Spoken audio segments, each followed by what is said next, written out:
Olá, tudo bem? Aqui é a Janaína Barbosa, eu sou médica e venho aqui falar com vocês a respeito de uma matéria muito deliciosa, a convite da minha amada tia Ana Marina. Muito obrigada, tia, pelo convite.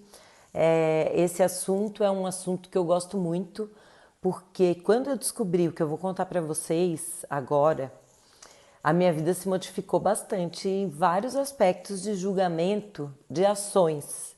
E vocês vão entender por que eu estou falando isso. Então, gente, o chocolate ele tem uma história muito antiga já de relacionamento com a humanidade. Os primeiros registros datam de 1500 anos antes de Cristo. Considerando a data atual, são quase 3.000 anos aí de história do chocolate junto com os seres humanos. Os primeiros povos que usaram o chocolate foram os olmecas. Esses povos foram antecessores dos maias, lá no México. E esse chocolate, nesse caso, nessa época, era utilizado para fins religiosos. Eram bebidas, não eram sólido, então. E essa bebida ela era bem amarga. E às vezes eles colocavam mel, especiarias, mas no geral o cacau, a semente, era consumida dessa forma mesmo. Aí os maias tiveram contato com os espanhóis. E os espanhóis conheceram o chocolate, que era tido então como algo divino, como algo que os maias davam muito valor. E os espanhóis, logicamente, experimentaram, então imagina que delícia, gente. O que é uma vida antes e depois do chocolate, né? Então vocês já podem imaginar o que aconteceu com os espanhóis. Eles, gente, nós precisamos levar isso aqui para a Europa, o pessoal precisa conhecer, é muito bom. E nessa época eles já alegavam algumas propriedades medicinais. O chocolate era bastante usado nos rituais sagrados pela elite e também as tropas começaram a receber uma dose de chocolate, porque eles percebiam que rendia mais, o soldado tinha mais energia. E isso é verdade, hoje a gente sabe disso, né? Que interessante, então, o início do uso do chocolate pela humanidade, né? E aí esse chocolate vai parar na Europa, mas os espanhóis, que não são bobos nem nada, ficam com o segredo do preparo por mais ou menos 100 anos. E daí, lá para 1600, eles liberam o segredo industrial e os italianos também começam a produzir, os franceses, e a Europa como um todo recebe o aporte dessa amêndoa maravilhosa, né, que é o cacau transformado em chocolate.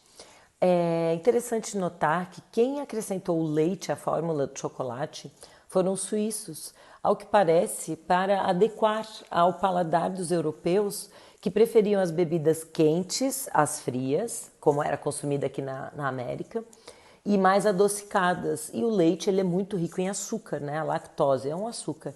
Então essa mistura tornou o chocolate uma outra dimensão, que é mais ou menos o que a maioria de nós consome hoje em dia, que é o chocolate ao leite, né? A mistura então do cacau com o leite. Então, parece aí que nessa história quem contribuiu foram os suíços.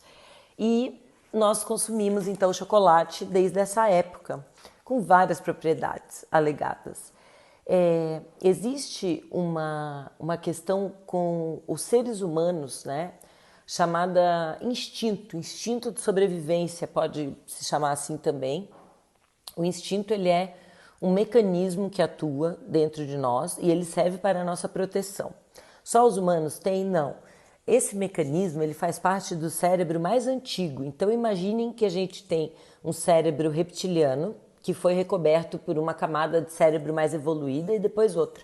Isso, os três, é o cérebro humano.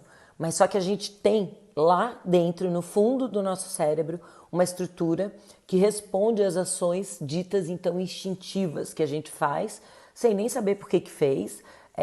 Tem uma função, né? Essa coisa do instinto. Então, vamos pensar um instinto que a gente conhece melhor, o instinto da reprodução, né? É um instinto. A pessoa vai lá e faz a reprodução. É uma coisa interessantíssima. Então, já tentam refrear ao longo da história de todos os jeitos que é possível aí, né? Que o ser humano imagina que é possível refrear esse instinto da reprodução, mas você vê que até hoje o povo reproduz, né? E é bem interessante, então, notar que essa ação do instinto ela não se dá só nesse âmbito. Nós temos um instinto muito forte para comer chocolate. Interessante, né? E isso foi o que me deixou assim, nossa, que notícia máximo, porque eu nunca poderia supor na minha vida, imaginar que dentro do chocolate contém uma molécula que é o que? Um aminoácido, né? Então, aminoácido a gente está falando em nutriente que tem na alimentação. Mas esse aminoácido específico, que é o triptofano, ele é muito rico nos chocolates, fazendo com que nós humanos, sabendo disso lá no instinto, no cérebro reptiliano, a gente busque esse recurso de uma forma muito interessante.